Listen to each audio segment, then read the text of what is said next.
So, hello everybody and welcome.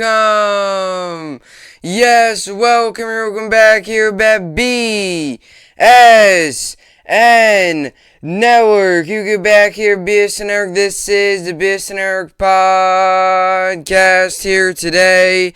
It is Thursday, March 3rd. Hopefully everybody's having a day so far and a good rest of their day yesterday. It is in fact Thursday, March 3rd here today, coming off another big night last night in the world of sports. We had the New York Knicks and the New York Rangers on last night. One of the teams got the win. The other one looked bad yet again.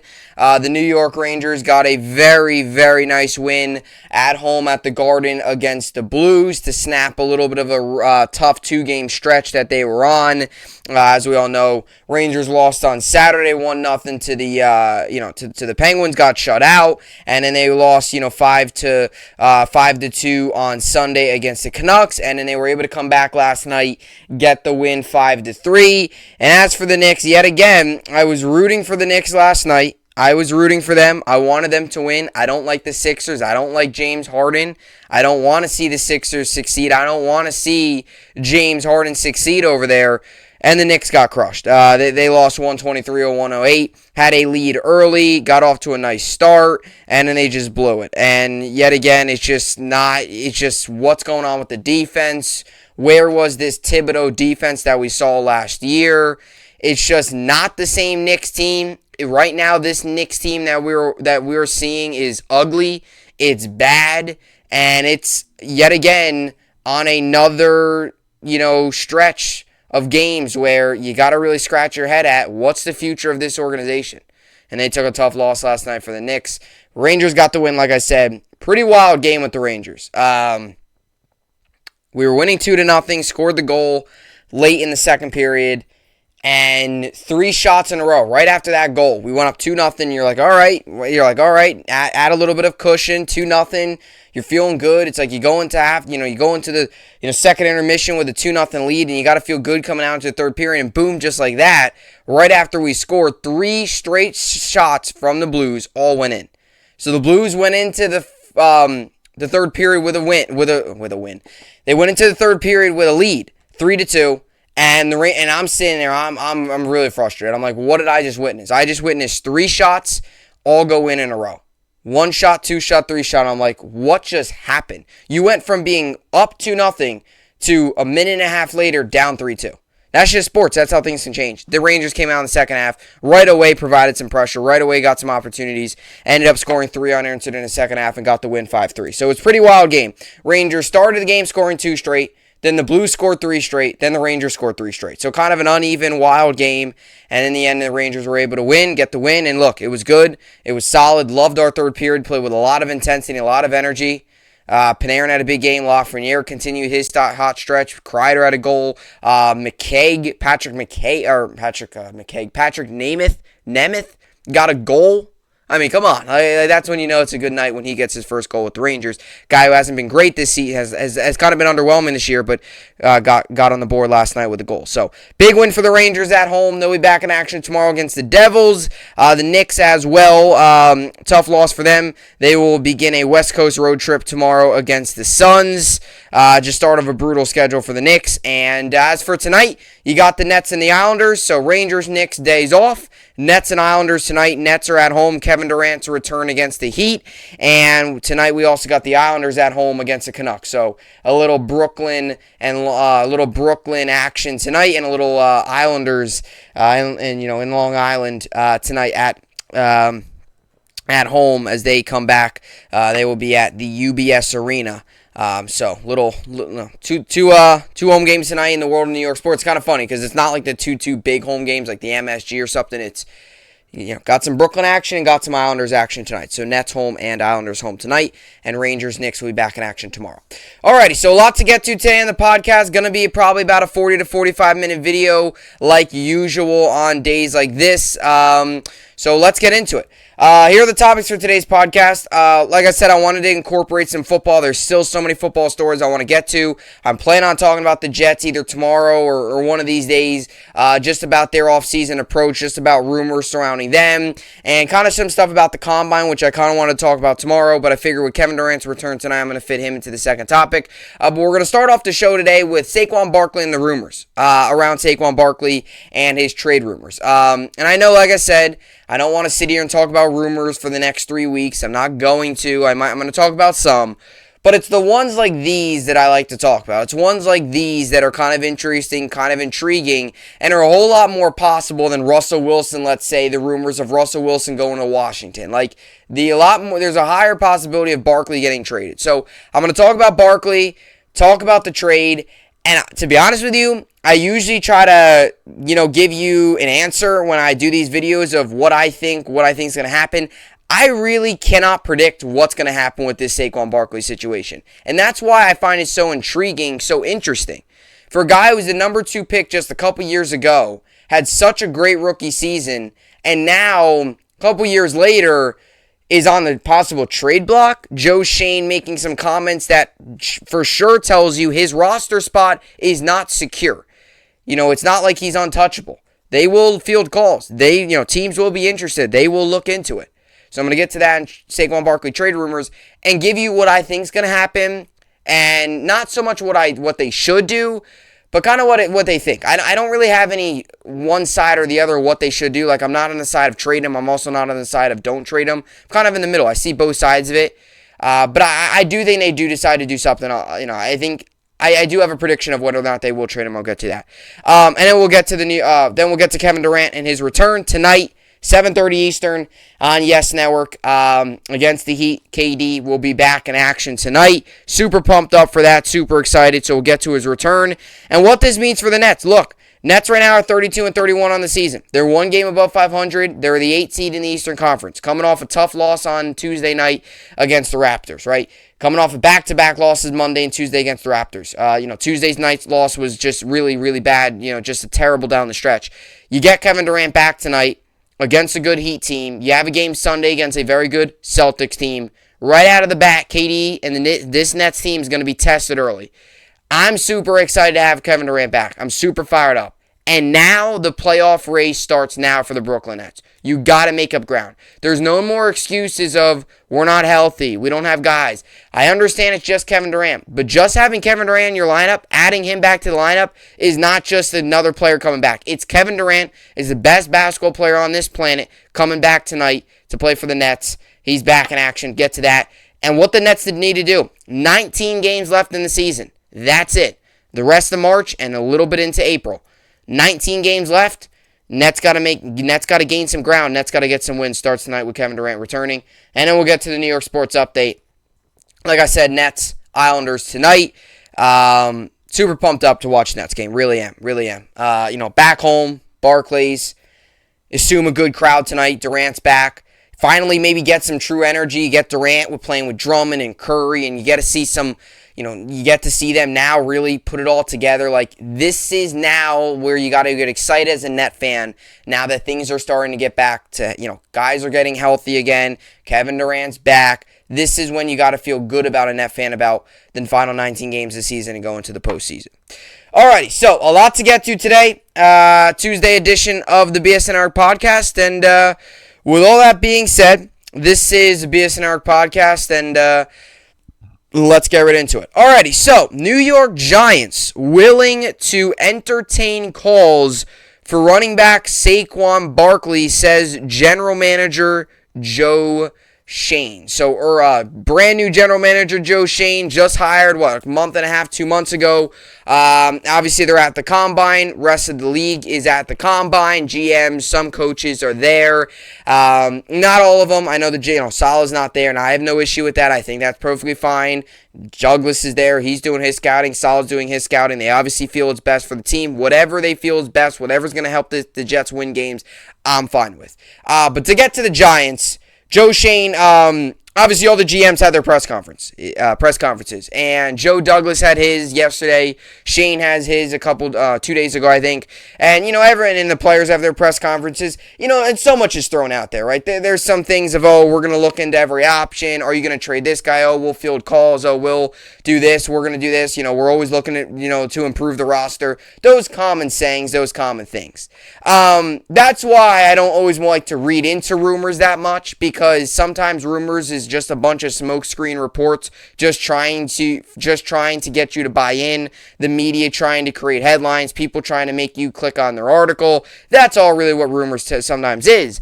Especially with the Giants, right? The Giants are a team that's in an interesting situation with their quarterback. They just brought in a new GM, brought in a new coach.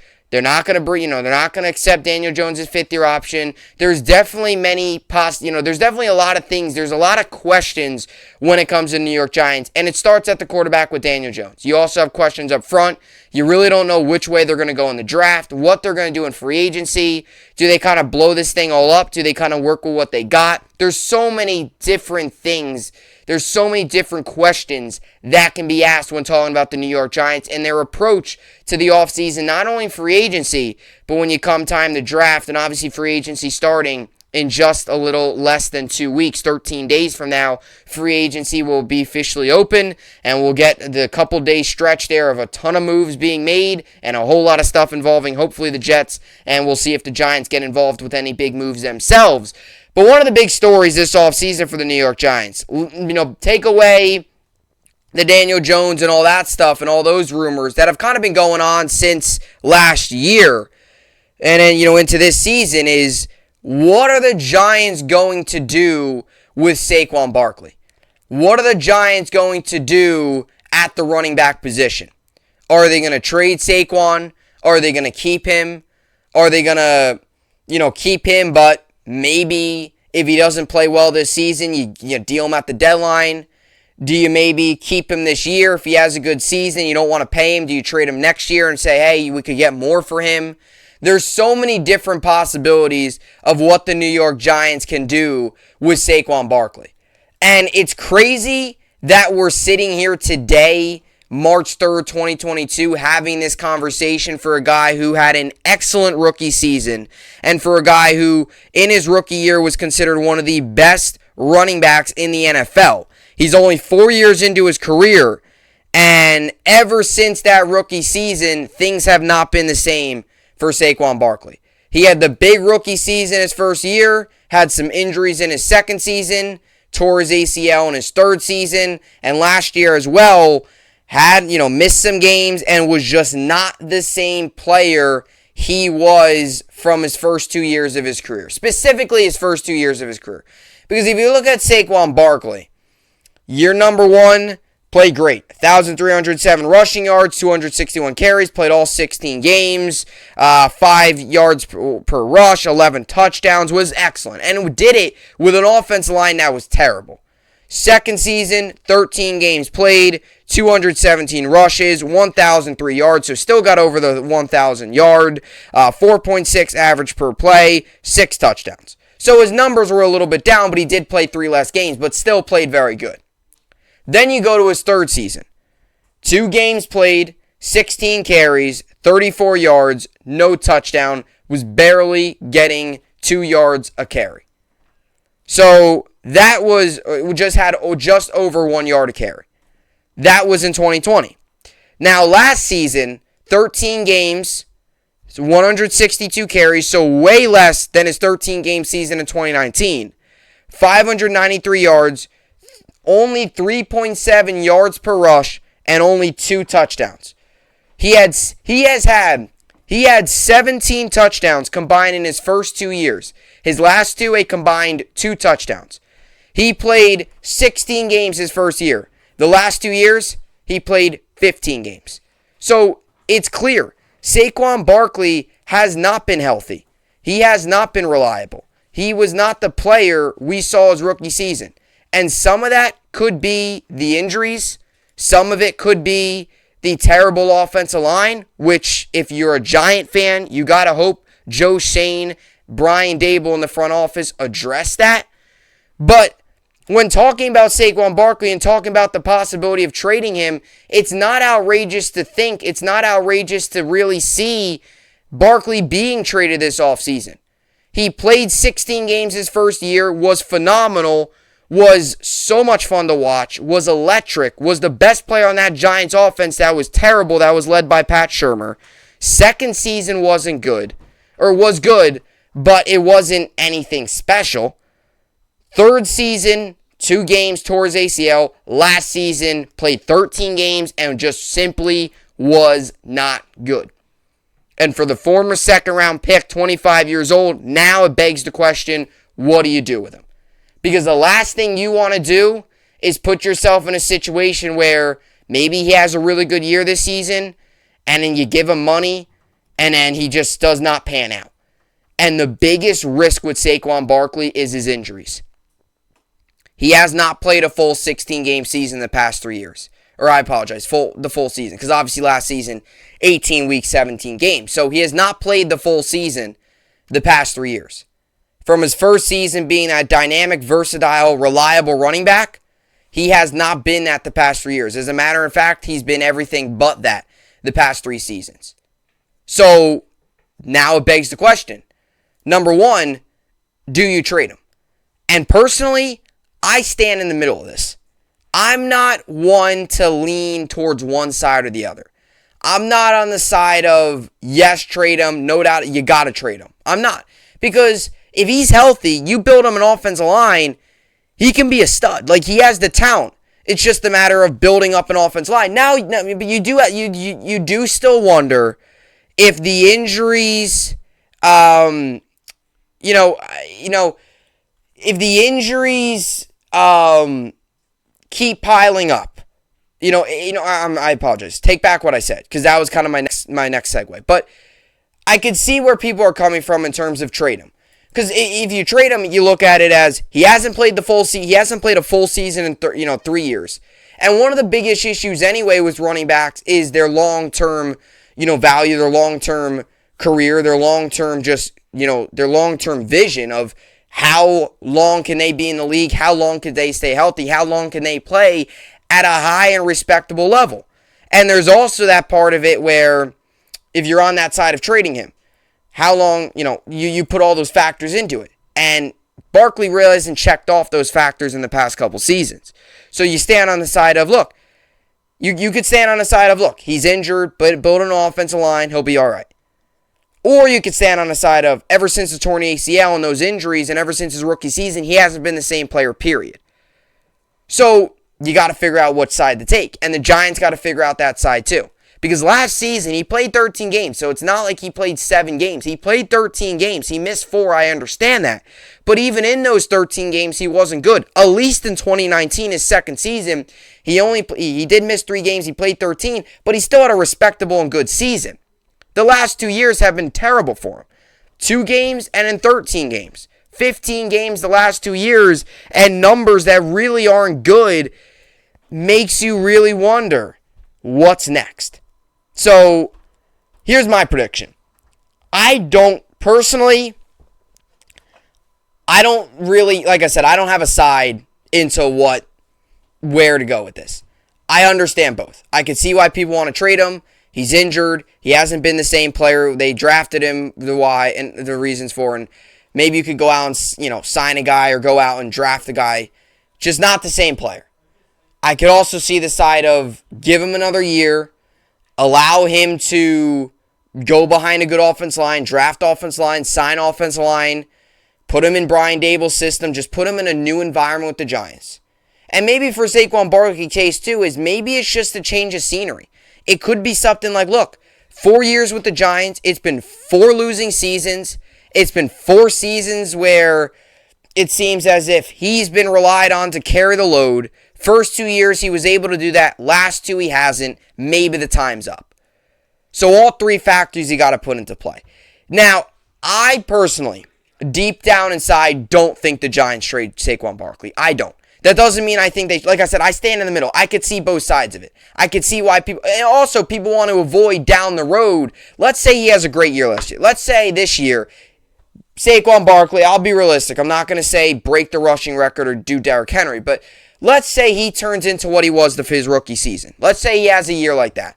17 games, 16 or 17 games played, 260 to 70 carries, 1,300 to 1,350 yards around there. Let's say about 1,300 yards, 17 games, similar to what he played his rookie season, about 260 to 70 carries. Per carry is about 4.5 to 5, and let's just say 9 to 12 touchdowns. If that's what he does this year, then you put yourself in the situation of, do you pay him? Because he's probably going to want the money. He would be 26. He's going to want to get paid. So do you pay a guy who in his 5-year career then had 2 really healthy years, one's kind of healthy year, and the other 2 were not healthy at all? That's the question. Do you even go down that road of giving a running back a 5-year deal and then it blowing up right in your face where the first 2 years of that 5 years he plays a total of 9 games? So there's a lot of there's so many factors that go into this. There's so many factors trading a guy with this much talent this young, early into his career. Because you have the risk of trading him and him blowing up as a great player on a team with a really good offense line. You also have the risk of not trading him, and it may be down the road, a year or 2 from now, he wants a new contract, you give it to him, and that blowing right up in your face, where the first 2 years of that contract, maybe he plays a total of 9 games, and he's just not the same player, which we've seen the past 2 years. So you got to weigh the options. And I like that Joe Schoen's fielding calls. I do, because look, you want to come in here as a GM and you want to change this team, it sometimes takes that 1 or 2 really big move. And if they would to trade Saquon Barkley, that is a very big move. Trading a guy who was the 2nd overall pick in the 2018 draft, that's a big move. A guy who they drafted 2nd overall in 2018. Running back with this much talent, to trade him. Sometimes it takes that type of move to really change the trajectory of a franchise, because what you can get in return can be greater than what you let go. So a lot of factors go into it, definitely.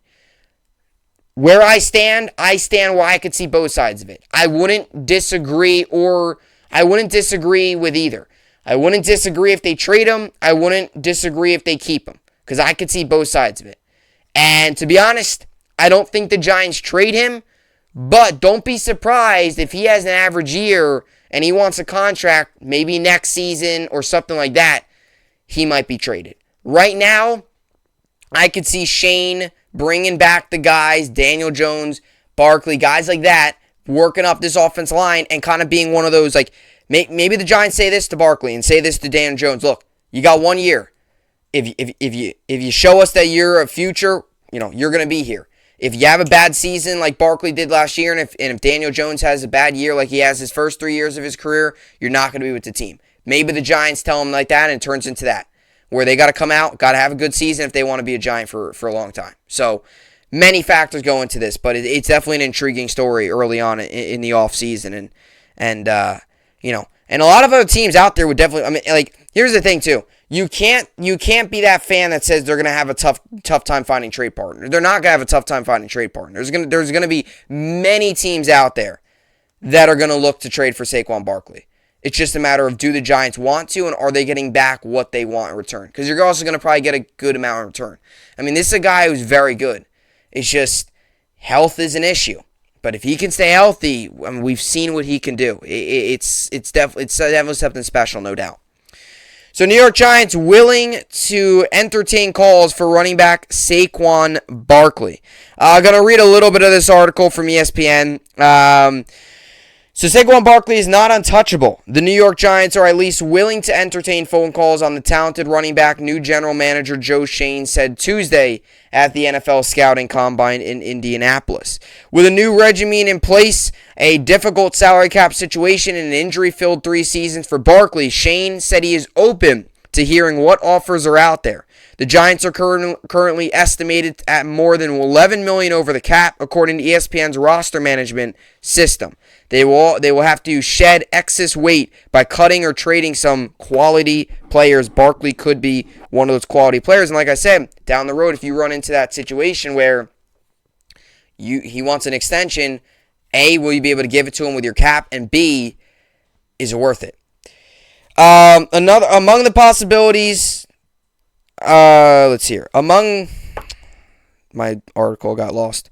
Let me pull this back up. Among the possibilities appears to be moving Barkley, who is guaranteed $7.2717 million on the fifth-year option of his rookie contract for 2022. We're still working through that, but I'm open to everything, Shane said. Like whether it's trading player for player, I'll listen to anybody. If it's trading a couple players, I'm not going to say the entire roster. We're open for business on the entire roster. We're open for business on the entire roster. That's what he said. But if anyone is going to call and they're interested in any of our players, I'm certainly going to listen. So that's kind of just a general statement. Like I said, they're in a bad spot salary cap wise. So they kind of have to listen to calls. You're not going to be able to keep everybody on this team. They're going to have to make some moves. I mean, they've already got rid of Booker and Rudolph to, help some salary cap stuff. So Barkley could be one of those guys he let off. Who knows? Again, we're in a situation where, unfortunately, we have to get under the salary cap. We're not in a very good salary cap. We're not in very good salary cap health. Again, I'm not going to say yes to every deal, but I'm definitely going to listen and be open to the situations that are best for the New York Giants. Shane had a much different tone when asked specifically about quarterback Daniel Jones and wide receiver Kadarius Toney, last year's first-round pick out of University of Florida, who struggled to stay on the field because of injuries. Their imminent futures appear more certain with the Giants, even if the team's brass indicated there hasn't been a decision on Jones' fifth-year option that is due this spring. We're going to bring in competition everywhere, but Daniel Jones is our starting quarterback right now, Shane said. So, I'm going to end it right there with the article. It goes on long, and it kind of gets to the point of their whole offseason thing, and I kind of just want to focus on Barkley. But one thing about Daniel Jones, too, is, if his fifth-year option, too, you got to put into account. It doesn't look like they're going to pick that up. But there's a lot going on with this. There's a lot going on with the Giants, And I think the one guarantee, and maybe I'm wrong on this, but if I had to say right now, the one guarantee about this Giants roster is that Daniel Jones is the starting quarterback week 1 next year, whoever they play. Whether they're home, away, whoever they play, I do believe Daniel Jones is the starting quarterback next season. And maybe you can disagree with me, say I'm wrong, but I could see it happening. I really could. So, it's definitely intriguing, though. There's no doubt about it. It's definitely intriguing. There's no doubt. It's definitely a interesting situation. Saquon, is on a team that, without a doubt, is willing to get rid of him. It's just a matter of are they and will they? Sometimes they can say stuff about, we're going to trade him and then we're open to everything, and when the opportunity comes, teams don't do it. So, either way, that's what I got on Saquon Barkley. And comment down below. What are your thoughts? Do you think Saquon Barkley gets traded? And if you're a Giant fan or just an NFL fan in general, would you trade him? Like I said, I stand in the area of I can see both sides of it. I'm not going to jump to one side or the other. But I don't think the Giants trade him. I don't. I wouldn't be surprised if they do, but deep down inside, I just don't see it happening. Especially the fact that they just got rid of Booker, and then to get rid of Barkley, their running back would be really thin. And to go out and sign a guy, it would be interesting. It would definitely create an interesting situation at running back if they go out and draft a guy. But I don't really think they trade him, and I kind of stand in the middle. So those are my two things. Do you think they trade him, and where do you stand in terms of wanting to trade him, not wanting to trade him, or what do you think is best for the Giants? Like I said, I see both sides of it. So even what is best for the Giants, I think there's both. I think what's best for the Giants, it's tough to say because there's positives and negatives for both. If it means trading him to get extra salary, to create salary cap space that can help the overall team, that's the best case scenario.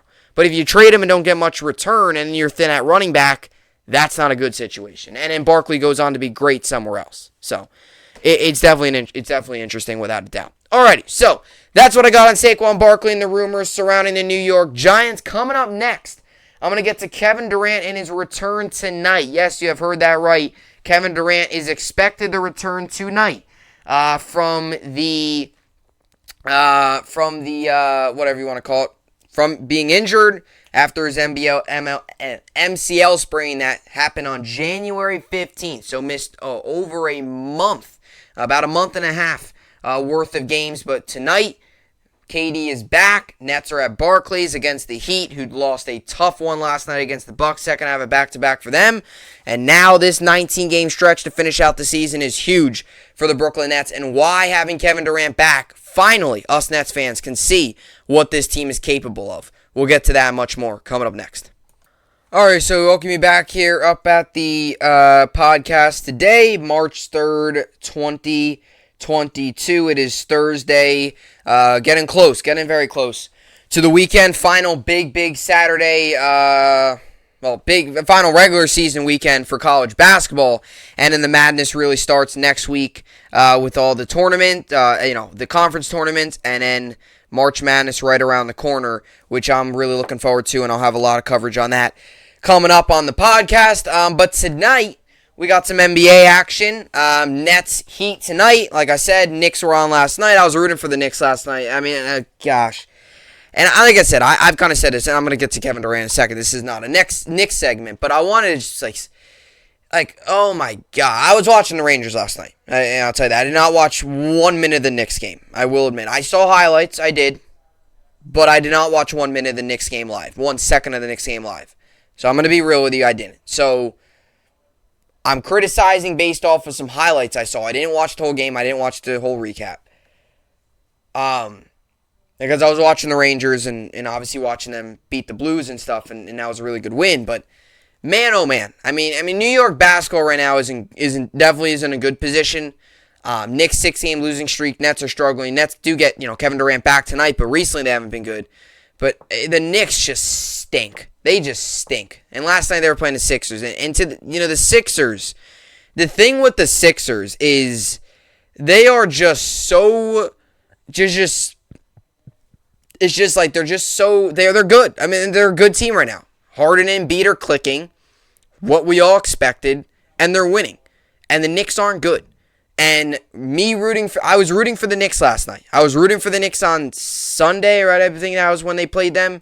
And I was rooting for them on last night.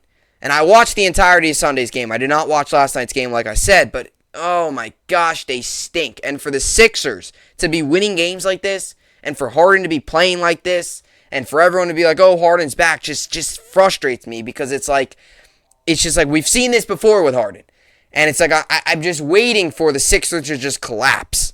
I really am. And I don't want to see them succeed. And I know that might sound negative, but I hate another team when I'm rooting for the Knicks against them, because I don't usually root for the Knicks. And like I said, it's not that I hate the Knicks, it's just Knicks fans hate the Nets so much, it's like I kind of got to give the hate back to them. Like, the Knicks don't bother me, like, they're not good. When we play them, we beat them. We come back by 28. Like, I have no issue with the Knicks because they stink. They don't pose a threat to us. I think Knicks, and this would be interesting. Maybe you can comment down below about this. Do Knicks fans hate the Nets more, or do Nets fans hate the Knicks more? I think Knicks fans hate the Nets more. And I think a lot of the NBA hates the Nets. So maybe that's not a fair point. But specifically talking about Nets and Knicks fans, I think Knicks hate the Nets. Knicks fans hate the Nets more than Nets fans hate the Knicks. Because the Knicks stink. Every time we play them, we win. Knicks stink. Nets are a finals contender when they're healthy. And the Knicks are going through another losing season. Thought they had hope last year, lost in 5 games to Trae Young. Trae Young bowing at the Garden. The final, picture of Trae Young there, leaning down and waving goodbye to Knicks fans and all that great stuff. Either way, we got to get to the Kevin Durant stuff tonight. But that's just something I wanted to say. It's something kind of rambling about it now. But I definitely would say this. Knicks fans, without a doubt, I would say hate the Nets more than Nets fans don't like the Knicks. And maybe that's just because the difference of teams and the difference of expectations. Like, the Nets have a lot of other teams on their radar screen that we got to watch out for than the Knicks.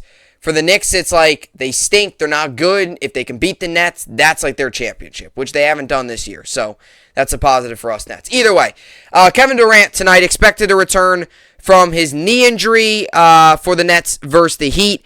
So yes, you've heard that right. Kevin Durant back in action tonight at Barclays, 7:30 Eastern on against the Miami Heat. Heat coming off a tough loss last night against the Bucks. So second half of back-to-back, they had to travel. So Kevin Durant or no Kevin Durant, after a tough loss last night, losing by 1 against the Bucks, it's still a tough game for the Heat. So as a Net fan tonight, I feel very good about this game. I really do. I feel very confident. I would have felt confident even if Kevin Durant wasn't in. Maybe not as much confident. Maybe I take that back. I probably wouldn't have felt confident. But the Heat are coming on second half of back-to-back. They had to travel. It was a really tough loss. It was a game that took a lot out of them. Like, those are the type of games sometimes where for a team, it could be one of those games where sometimes things could just go wrong after a loss like that. So, we'll see how everything plays out with them with the game tonight. But in terms of, Kevin Durant coming back, right? Nets right now stand at 32-31. And since Kevin Durant has gone down with the MCL injury, it has been brutal for the Nets, right?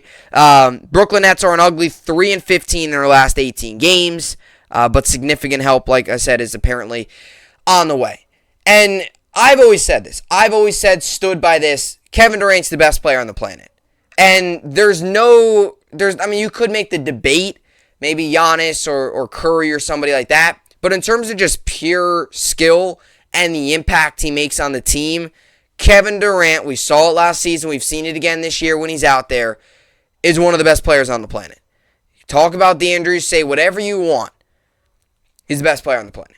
Because his just pure scoring ability, his pure ability to win, his pure ability to take a team like the Nets who are struggling, put them on his back, and turn things around. And that's what we got to hope and expect to see tonight and moving forward. And look, I don't know when Ben Simmons is going to play. I don't know what the crazy mandates that are out there that make zero sense when they're going to loosen up for Kyrie to play. Because right now, Kyrie can practice with coming up, Kyrie's able to practice with the team. He's able to sit on the bench with the team at home games, but he can't play in home games.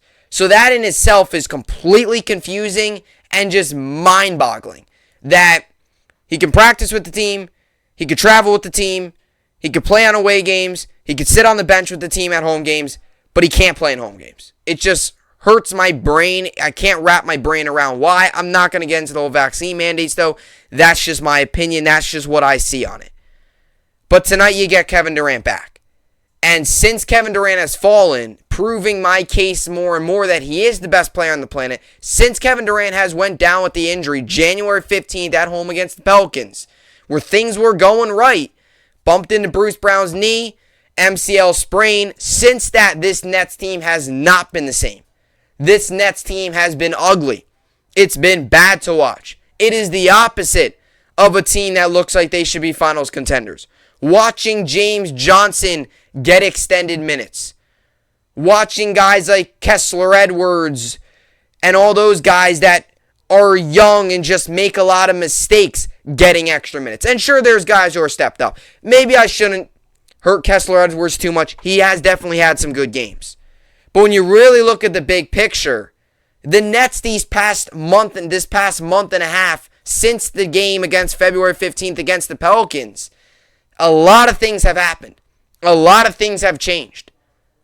And a lot of things have gone wrong since that. The Nets have not been the same team. Their record has been terrible. And now they've got 19 games left. They're 32-31. Kevin Durant returns tonight. They got 19 games to get out of this play-in, get into like a 6th or the 5 seed, and get in playoff position come playoff time. Because this Nets team dug themselves into a hole, and they got to come out of it. Because if the season would end today, they'd be in the play-in series, and I don't like that. I don't want to see that happen. I want to see the Nets avoid the play-in, hopefully get a home game. If you can squeak in as a 4 seed, that's what I want to see that happen in the Nets. And tonight, this 19-game sprint to the finish starts. And why you got to feel confident if you're a Net fan is because you're going to have Kevin Durant for it. Fingers crossed for all 19 of those games and into the postseason. And I've said it all along. Criticizing the Nets when they're shorthanded absolutely is fair criticism. I've criticized them. You can't make injuries aren't an excuse. You can't make an excuse for an injury. Like that's not fair.